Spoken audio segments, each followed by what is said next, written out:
وہ کوئی کتاب پڑھے گا تو علم حاصل کرے گا، کسی مجلس میں جائے گا تو علم کا متلاشی رہے گا، علماء کے پاس بیٹھے گا تو علم کا متلاشی رہے گا، جوہران کے پاس بیٹھے گا وہاں سے بھی وہ علم سیکھے گا۔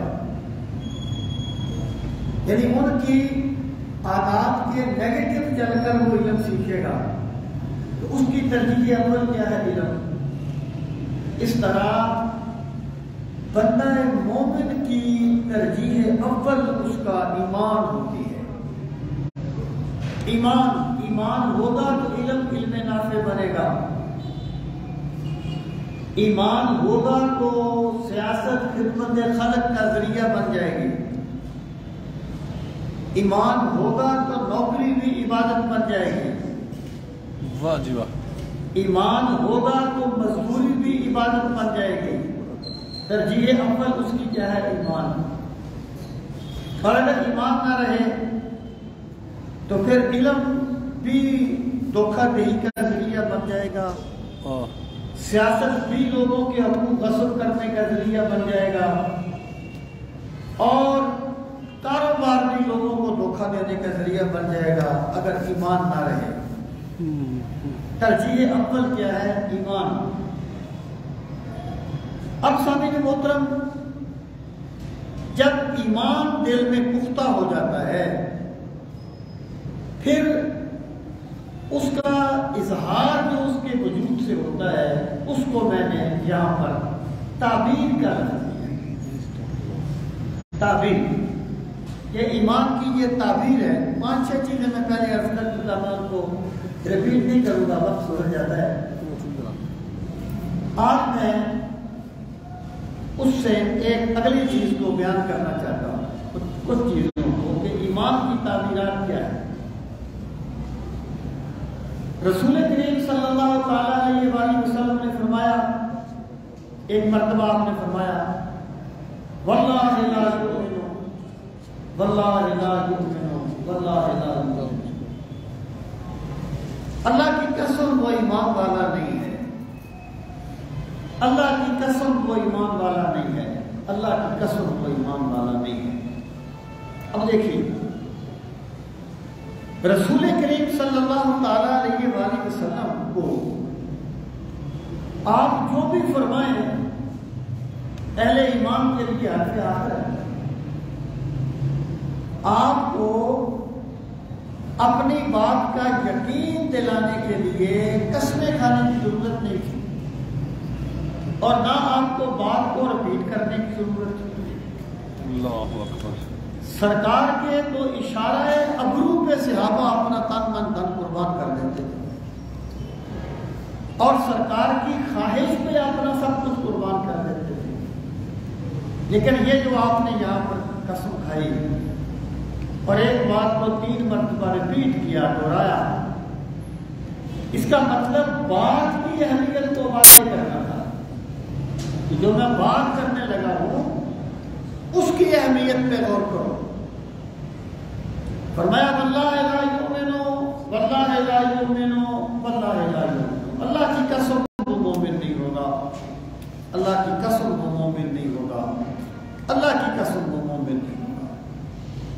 صحابہ کرام نے پوچھا، یا رسول اللہ صلی اللہ علیہ وسلم، وہ کون ہے جس کے بارے میں آپ اتنی تاکید سے فرما رہے ہیں کہ وہ مومن نہیں ہوگا؟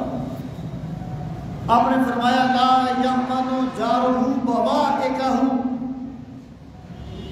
جس کا پڑوسی اس کے شر سے محفوظ نہیں ہے وہ مومن نہیں ہے۔ اب سامعین محترم، ایک بات میں غور فرمائیں، ممکن ہے ایک بندہ مومن نہ ہو اور وہ پڑوسی کے لیے اچھا ہو، کیونکہ یہ ایک جبلی چیز کی وجہ سے ایک بندہ مومن نہ ہو لیکن پڑوسی کے لیے اچھا ہو، لیکن یہ نہیں ہو سکتا کہ مومن ہو اور پڑوسی کے لیے اچھا ہو۔ اللہ اکبر، واہ جی واہ۔ اگر ایک بندہ مومن نہیں ہے، کافر بھی تو اپنے بڑے اچھے لوگ ہوتے ہیں نا، کافروں میں بھی باوجود اس کے جو وہ کافر ہیں ان میں بھی تو بڑی خوبیاں ہوتی ہیں انسانی حوالے سے۔ اگر ایک بندہ مومن نہیں ہے اور وہ پڑوسیوں کے لیے بہت اچھا ہے تو آخرت کی نجات ایمان پہ موقوف ہے، اس پہ کوئی کمپرومائز نہیں، اس پہ کوئی سمجھوتا نہیں۔ آخرت کی نجات اس کی ہوگی جو ایمان والا ہوگا، ایمان کے تقاضوں کو پورا کرے گا تو ممکن ہے بلا حساب جنت میں چلا جائے، ایمان کے تقاضوں کو پورا نہ کرے ممکن ہے اپنی سزا بھگت کے جنت میں چلا جائے۔ لیکن یہ سمجھ لینا چاہیے اس بات کو کہ جس طرح بیج نہ ڈالا جائے تو جتنی بھی محنت کی جائے فصل نہیں ملتی، اس طرح اگر دل میں ایمان نہ ہو تو بندہ جو بھی کر لے آخرت میں اس کا پھل نہیں ملے گا، اللہ تعالیٰ دنیا میں اس کا اجر ضرور دے دے گا، کیونکہ اللہ تعالیٰ کسی کی محنت کو ضائع نہیں کرتا۔ اب آ جائیں دوسری بات کہ وہ مومن نہیں ہوگا، یہ بات کو بیان کرنے کا ایک اسلوب ہوتا ہے۔ معتزلہ وغیرہ جو یہ کہتے ہیں کہ گناہ کبیرہ کا مرتکب کافر ہوتا ہے تو ایسی ہی چیزوں سے استدلال کرتے ہیں۔ واللہ لا یؤمن، وہ مومن نہیں ہوگا، یہ ایک بات کو بیان کرنے کا اسلوب ہے، یعنی یاد اس کا مطلب یہ ہے کہ وہ اس کا ایمان اتنا کمزور ہو گیا ہے کہ جیسے وہ مومن ہے ہی نہیں، یا اس کا مطلب یہ ہے جیسے ایک باپ اپنے نافرمان بیٹے کو کہتا ہے چلا جا، تیرا میرا کوئی تعلق نہیں ہے، تعلق تو اس کا ہے، اس کا بیٹا ہے، بیٹا تو رہے گا، لیکن وہ اپنے غصے کا اظہار کر رہا ہے۔ اب اندازہ فرمائیے جس بندے پر سرکار دو جہاں صلی اللہ علیہ وسلم اتنے غصے کا اظہار فرما رہے ہیں، اس کا انجام کیا ہوگا، اس کا کیا بنے گا، جس کے بارے میں سرکار کے فرماتے ہیں اللہ کی قسم وہ مومن نہیں، اللہ کی قسم وہ مومن نہیں ہوگا جس کا پڑوسی اس کے شر سے محفوظ ہوگا۔ سامنے محترم، پرابلم کہاں پیدا ہوا؟ پرابلم یہاں پیدا ہوا کہ لوگوں نے دین اور دنیاوی معاملات کو الگ الگ سمجھ لیا۔ بندوں نے یہ سمجھا کہ جناب میں تو بڑی اچھی عبادت کرتا ہوں، سبحان اللہ، اللہ کا کرم ہے، تم عبادت کرتے ہو، بہت کرنی چاہیے تمہیں، یہ میرا دین ہے، اور میں نے گھر کے کوڑے کا شاپر اپنے پڑوسی کے دروازے کے آگے رکھ دیا، یہ خیر ہے، یہ میرا معاشرتی معاملہ ہے۔ جب یہ چیز آئی نا، اس وقت سے حقیقت دین سے لوگ محروم ہوتے ہیں۔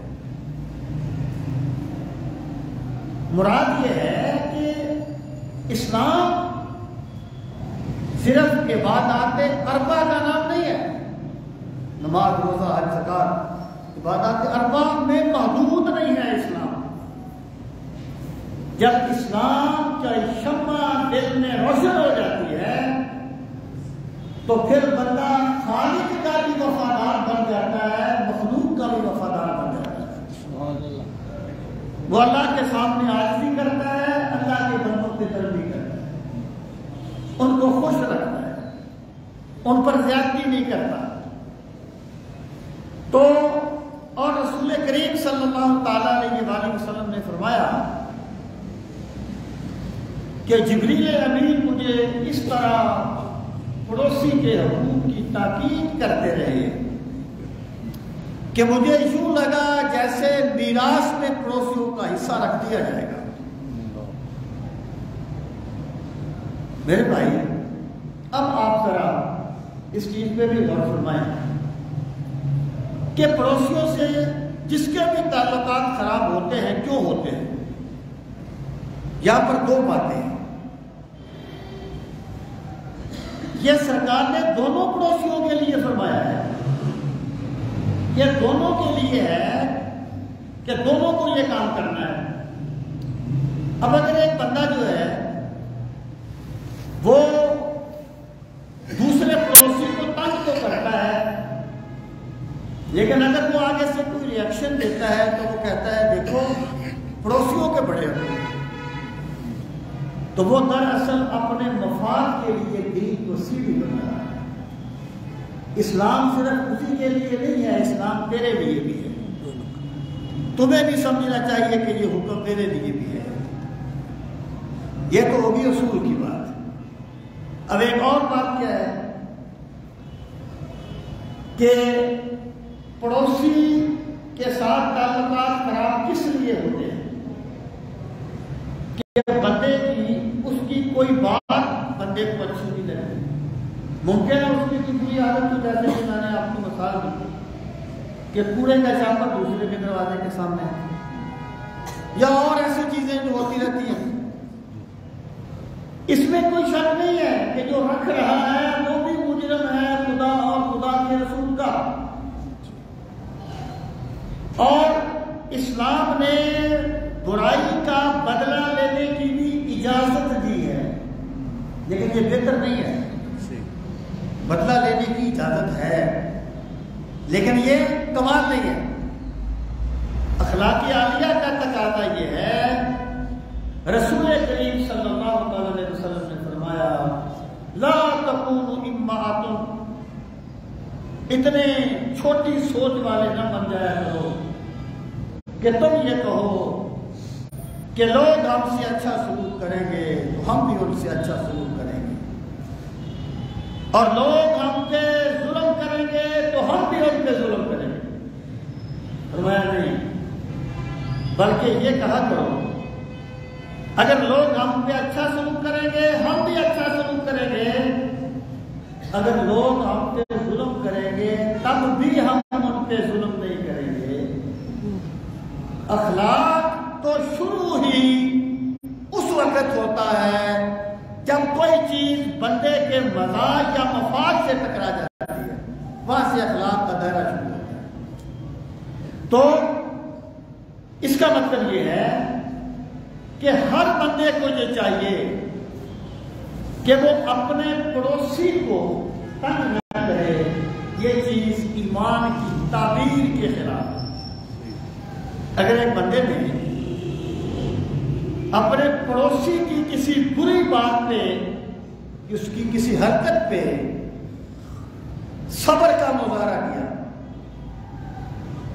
اس لیے کہ میرا پڑوسی ہے، اس نے سمجھایا برائی کرنا چاہتا ہے، اسے سمجھایا نہیں مانا، عادت ہوتی ہے نا، دعا کرو اللہ بندے کو مزاج مثبت دے دے، اللہ کی قسم بہت بڑی نہیں۔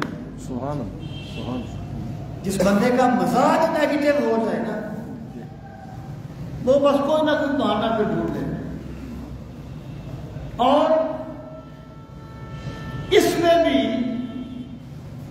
بندے کو دعا کرنی چاہیے کہ مالک مجھے اچھے پڑوسی عطا کر، آمین۔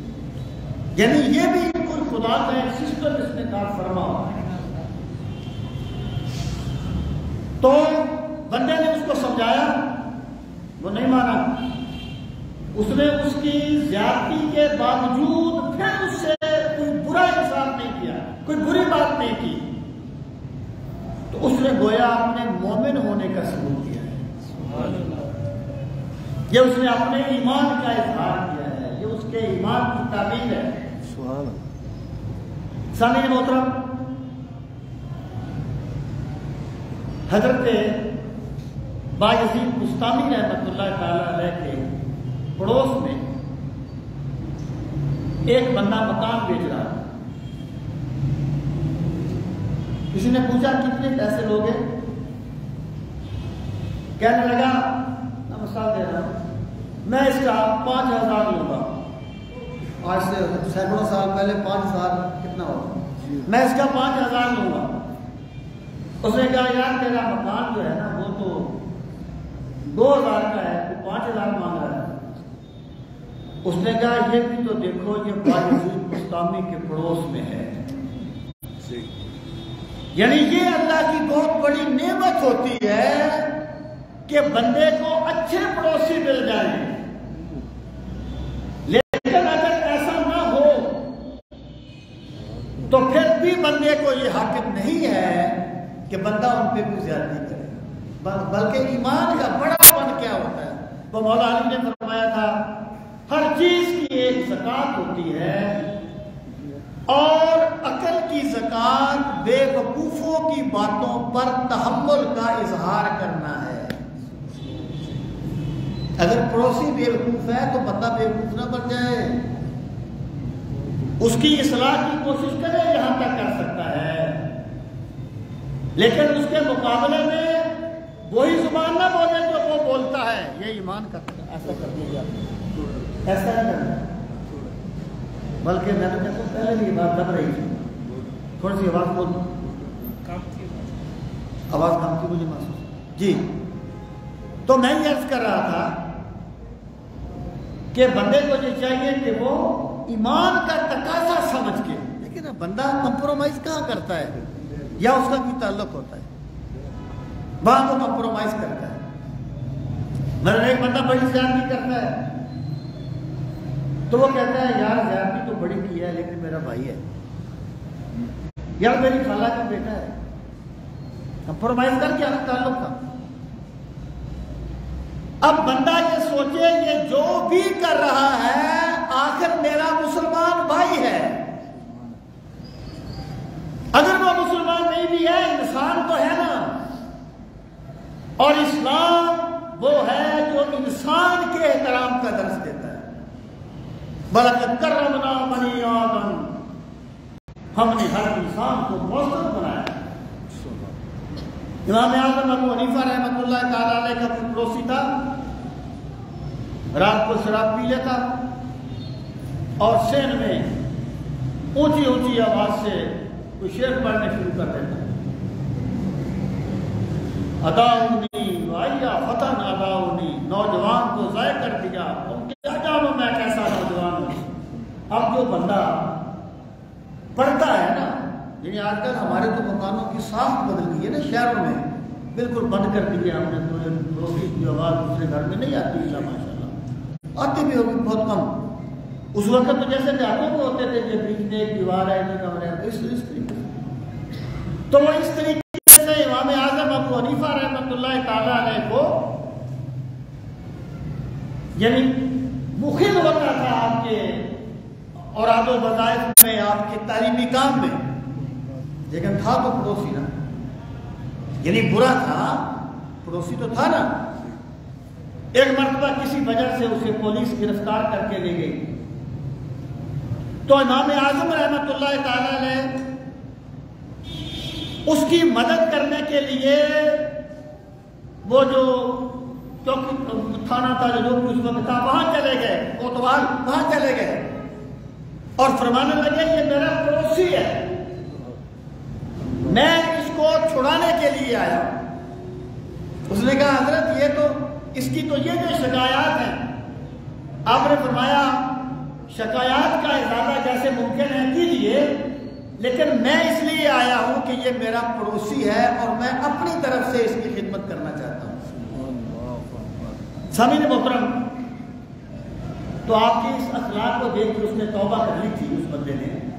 میں یہ کہنا چاہتا ہوں کہ یہ ہے پڑوسی. اور فرمایا رسول کریم صلی اللہ تعالیٰ علیہ وسلم نے کہ جس کا پڑوسی اس کے شر سے محفوظ نہیں ہے وہ مومن نہیں ہے. یہ ایمان کی تعبیر ہے کہ بندے کا پڑوسی سکھی ہو اس سے، وہ اپنے پڑوسی کا خیال کرے کہ اگر میں نے یہ کیا تو میرا، یعنی دیہاتوں میں یہ ہوتا تھا کہ فوت ہو جاتی تھی نا تو یقین جانیے پورے محلے میں بھی اپنے کمرے میں ٹیپ نہیں لگاتا، اس وقت ٹیپیں ہوتی تھی. تو یہ وہ مربتیں ہیں، یہ وہ اخلاقیات ہیں جو آہستہ آہستہ ہم ان کو چھوڑتے جا رہے ہیں. تو یہ تعبیر فرق ہے، یہ ایمان کی تعبیر ہے کہ جس بندے میں ایمان ہوگا وہ اپنے پڑوسی کے لیے اچھا ہوگا. یہ ایمان کی ایک تعبیر ہے.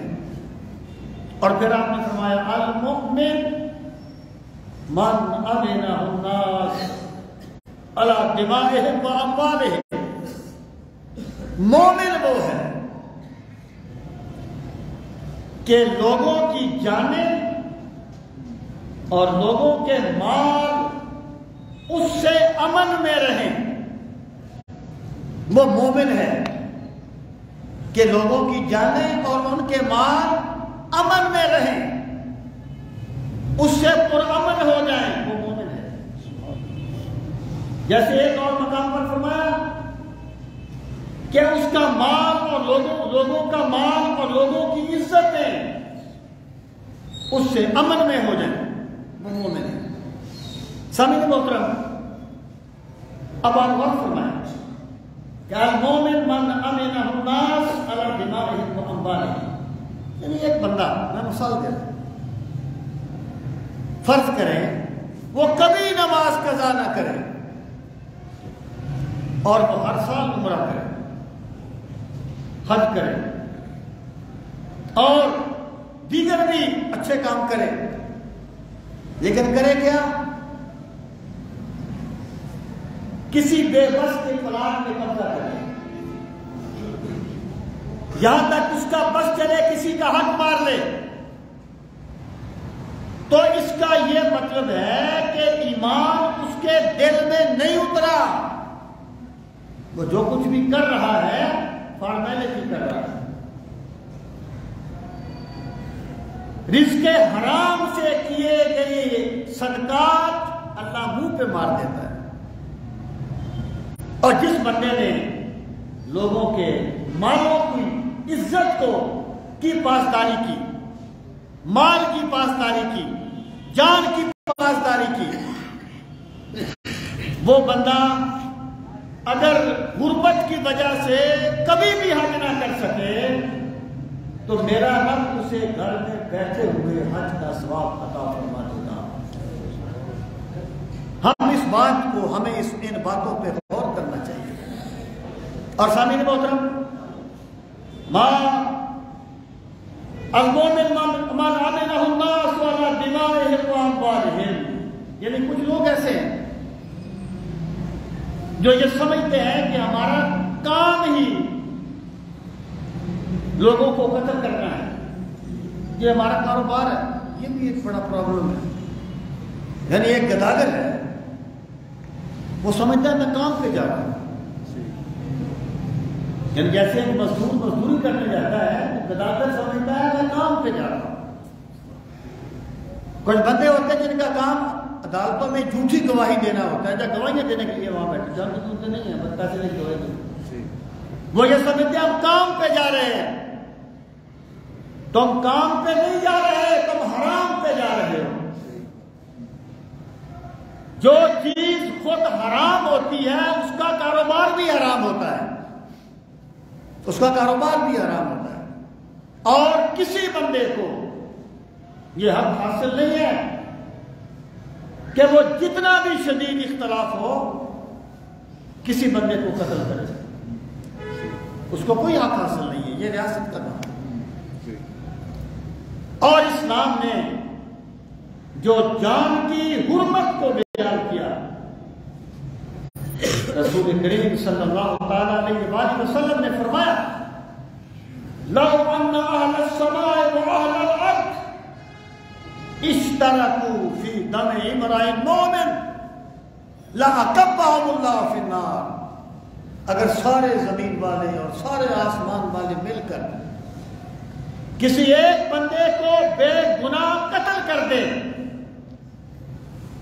اور قتل کرنا میں نے عرض کیا ریاست کا کام ہے، قتل کی سزا دینا بندے کا کام نہیں، یہاں بے گناہ سے مراد ہے ریاست اس کو اس کے جرم کے بدلے میں سزا دے۔ اگر کسی کو قتل کر دیں تمام زمین والے اور تمام آسمان والے مل کر لَعَقَبَّهُمُ اللَّهُ فِي النَّارِ، تو اللہ تعالیٰ سب زمین والوں کو سب آسمان والوں کو دوزخ میں پھینک دیگا۔ خدا کی قسم یہ کوئی چھوٹا گناہ نہیں ہے، جو سزا ملے گی وہ الگ بات ہے، میں دین کے آخرت کے حوالے سے بات کر رہا ہوں۔ تو مومن وہ ہوتا ہے لوگوں کی عزت اس سے محفوظ ہوتی ہے۔ اور رسول کریم صلی اللہ تعالی علیہ وآلہ وسلم نے فرمایا کہ سود کے 70 گناہ ہیں، اور سب سے بڑا گناہ اتنا ہے جتنا اس بندے کو ملتا ہے جو کسی بندے کی توہین کر دیتا ہے۔ توہین کون کرتا ہے؟ جو اپنے آپ کو پاورفل سمجھتا ہے، طاقتور سمجھتا ہے۔ یار ایک بندہ تیرے دفتر میں سویپر صحیح، وہ بھی تو بندہ ہے نا، وہ بھی تو انسان ہے۔ اور کیا خبر رب کو تو پسند ہے یا وہ پسند ہے؟ رسول کریم علیہ السلام نے فرمایا ربما اشعث مرمدفوع بالابواب لو اقسم علی اللہ لابرہ۔ بہت سے لوگ ایسے ہوتے ہیں جن کی ظاہری حالت یہ ہوتی ہے اگر وہ تمہارے دروازوں پر جائیں تو انہیں دھکے دے کے نکال دو، ان کے چہرے غبار آلود ہوتے ہیں، ان کے بال بکھرے ہوئے ہوتے ہیں، لیکن اگر وہ قسم کھا لیں کہ آج بارش ہوگی تو اللہ بارش فرما دیتا ہے کہ میرے بندے نے قسم کھا لی ہے۔ سبحان اللہ، سبحان اللہ۔ ہم کیا جانے اللہ کی بارگاہ میں کس کا کیا کیا مقام ہے، کیا مقام ہے۔ اور کسی بندے کو حقیر جاننا اسلامی نقطۂ نظر سے بہت بڑا گناہ ہے، بہت بڑا گناہ ہے۔ گویا اس نے اس کی عزت کو پامال کیا ہے، اس کی عزت اور اس کی حرمت کو پامال کیا ہے۔ تو جس بندے نے انسان کا احترام کیا، اس کی عزت کا، اس کے مال کا، اس کی جان کا، تو یہ اس چیز کی علامت ہے کہ اللہ نے اسے ایمان دے دیا ہے۔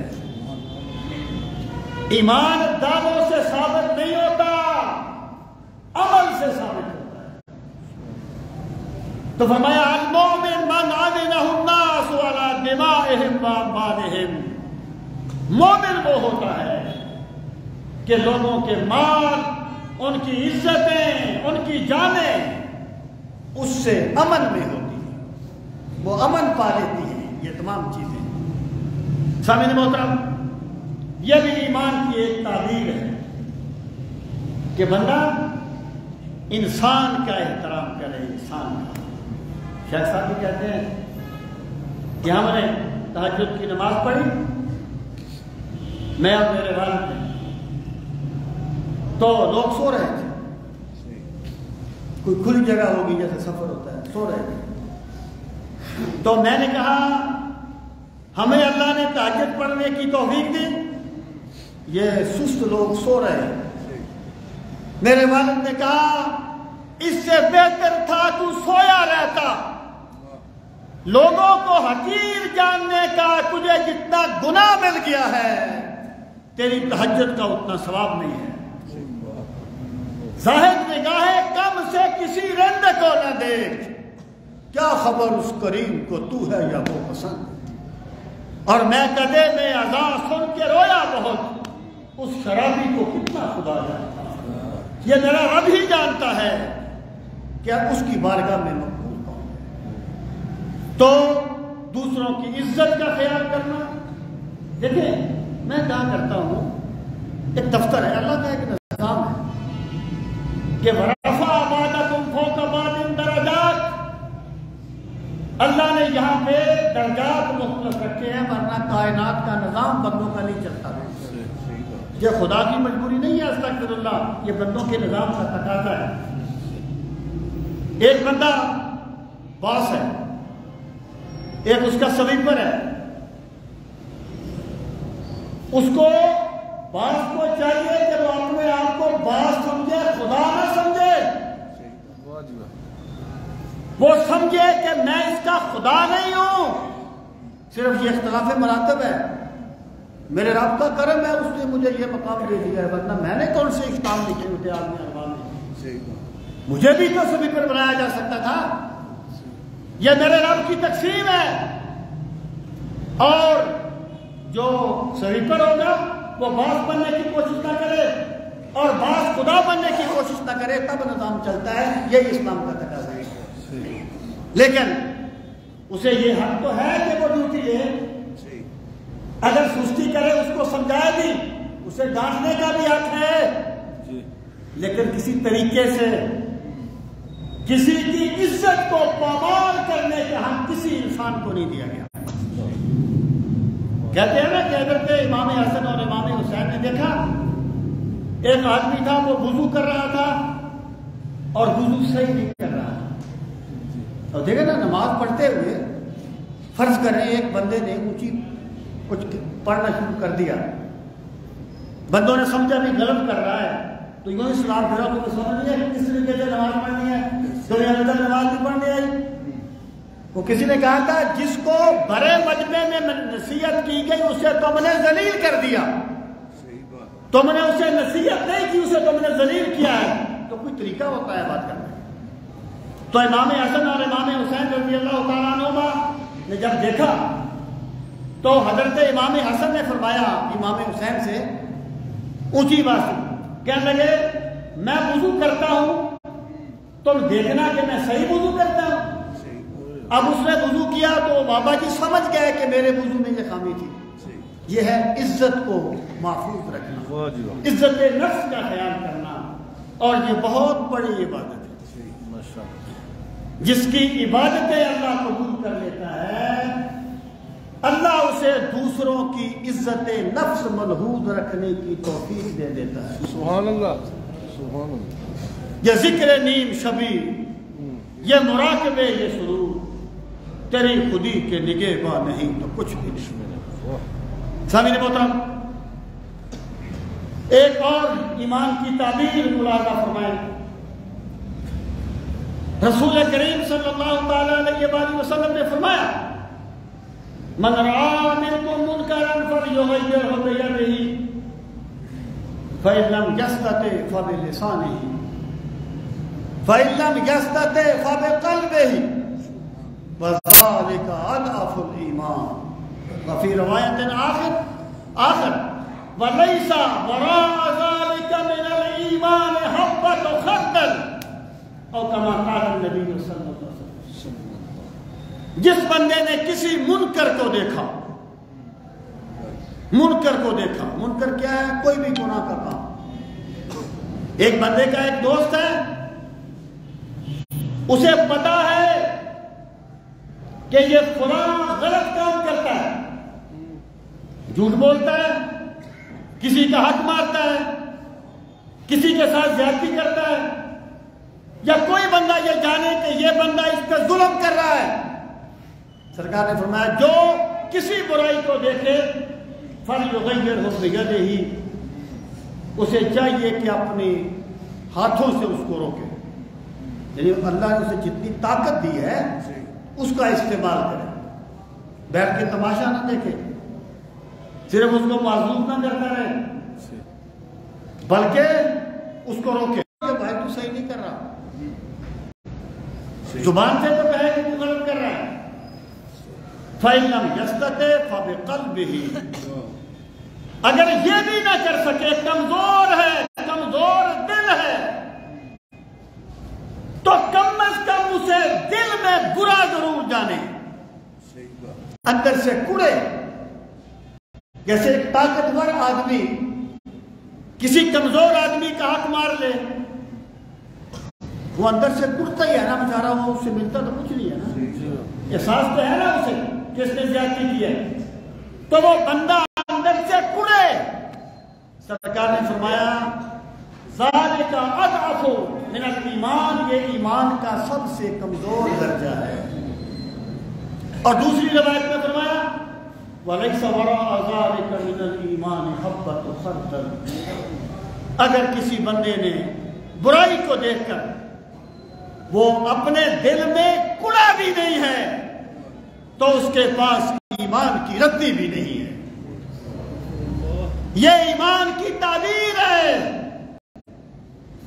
اور رسول کریم علیہ السلام نے فرمایا کہ بنی اسرائیل اس لیے تباہ ہو گئے تھے کہ جب ایک بندہ دوسرے کو غلط کام کرتے ہوئے دیکھتا, ایک دن وہ اس کو روکتا, اور دوسرے دن اس کا ساتھی بن جاتا، اس کے ساتھ کھانا پینا شروع کر دیتا۔ سرکار نے فرمایا پھر اللہ نے ان کے دلوں کو مسخ کر دیا تھا، وہ سارے ایک جیسے ہو گئے تھے۔ برائی پہ کمپرومائز کرنے والے کے دل میں برائی کی محبت ڈال دی جاتی ہے۔ یہ میرے رب کا ضابطہ ہے، یہ میرے خدا کا قانون ہے۔ سامعین محترم، ایک بندے کا ایک دوست ہے، وہ کوئی غلط کام کرتا ہے، وہ کہے چلو چوری کرتے ہیں، فلاں فحاشی کرتے ہیں، وہ کہے چلو یار میرا دوست ہے نا، نہ گیا تو ناراض ہو جائے گا۔ مت بھول، تیرا دوست قبر میں تیرے ساتھ نہیں آئے گا۔ جب تو دوزخ کی آگ میں جلے گا، تیرا دوست نہیں کہے گا یہ میرا دوست ہے، اس کی جگہ پہ مجھے ڈال دو۔ ہر چیز کی ایک حد ہوتی ہے۔ دشمنی تو خیر ہر حالت میں ہوتی ہے گناہ، دشمنی تو خیر ہر حالت میں ہوتی ہے گناہ، ایک معین حد سے آگے دوستی بھی جرم ہے، ایک حد ہوتی ہے دوستی کی بھی۔ تو وہ بندہ جو اپنے دوست کو نہیں روکتا برائی سے، وہ اس کے ساتھ دوستی نہیں کر رہا، دشمنی کر رہا ہے۔ سیدنا فاروق اعظم رضی اللہ عنہ فرمایا کرتے تھے احب الناس الی من رفع الی عیوبی، مجھے لوگوں میں سے سب سے محبوب وہ بندہ ہے جو مجھے میری غلطیاں بتاتا ہے۔ جو بندہ اپنی غلطی سن کے ناراض نہیں ہوتا، بہت بڑا بندہ ہے۔ ایک نے کہا تھا نا حضرت حسن بصری سے کہ جناب جب کوئی بندہ مجھے کوئی نصیحت کرے تو مجھے اس پہ بڑا غصہ آتا ہے، مجھے بڑا غصہ آتا ہے۔ آپ نے فرمایا اس کا مطلب ہے تیرا دل بالکل سیاہ ہو چکا ہے۔ جب دل سیاہ ہو جائے پھر نصیحت اچھی نہیں لگتی، پھر غلطی بتانے والا برا لگتا ہے، اور جب دل میں ایمان کی شمع جل رہی ہو تو غلطی بتانے والا محبوب ہو جاتا ہے۔ یہ چاپلوسی سننا، تعریفیں سن کے خوش ہونا، یہ گھٹیا لوگوں کا کام ہوتا ہے، بڑے بندے یہ چیز نہیں کرتے۔ سیدنا فاروق اعظم رضی اللہ تعالیٰ عنہ نکلے تو غلام پیچھے ہو گیا، بازار جا رہے، غلام پیچھے ہو گیا۔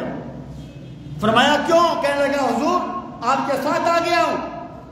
فرمایا تو میرے پیچھے چلے گا، اس میں تیرے لیے ذلت کا امکان ہے، میرے لیے تکبر کا امکان ہے۔ یہ بڑے لوگوں کی بڑی بات ہے۔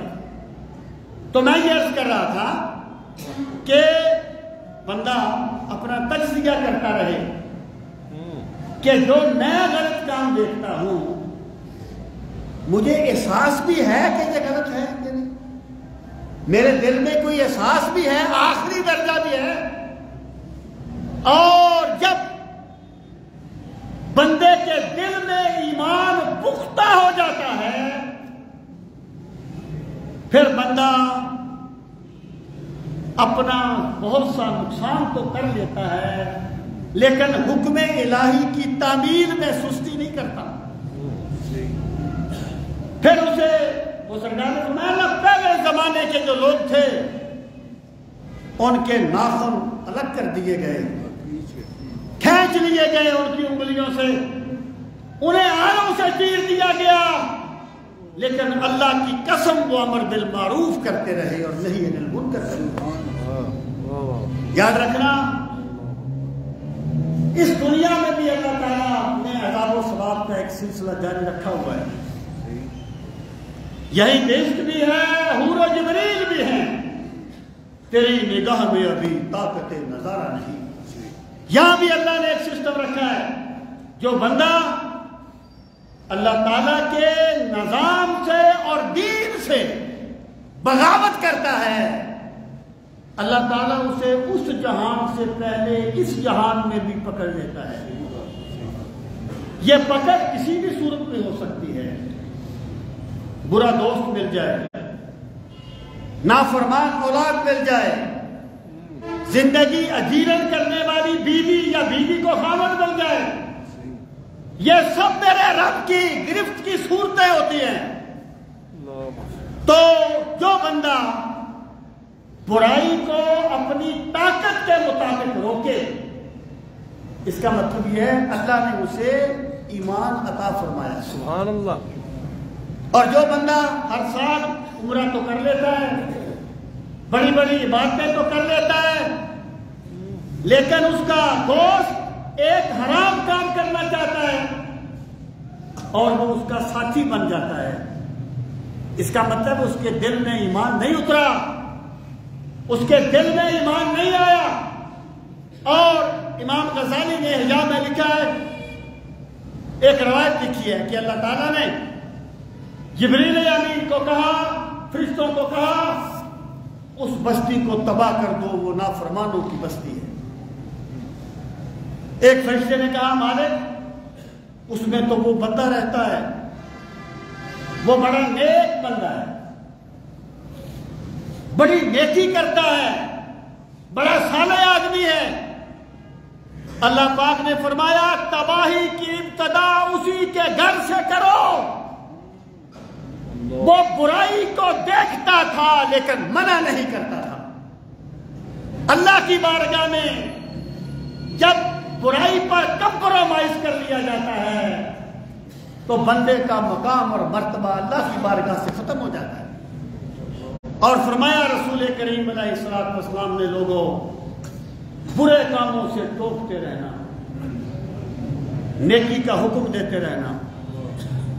یعنی میں ایک مثال دیتا ہوں کہ اگر ہمارا کوئی عزیز بیٹا بھانجا کوئی عزیز، ہم اسے کہیں پانی کا گلاس دو، وہ پانی کا گلاس نہ دے، ہمیں اس پہ غصہ آتا ہے، ہم اس پہ غصہ کرتے ہیں، اس کو ممکنہ مارنے تک بھی نوبت پہنچ جائے کہ میری بات نہیں مانی۔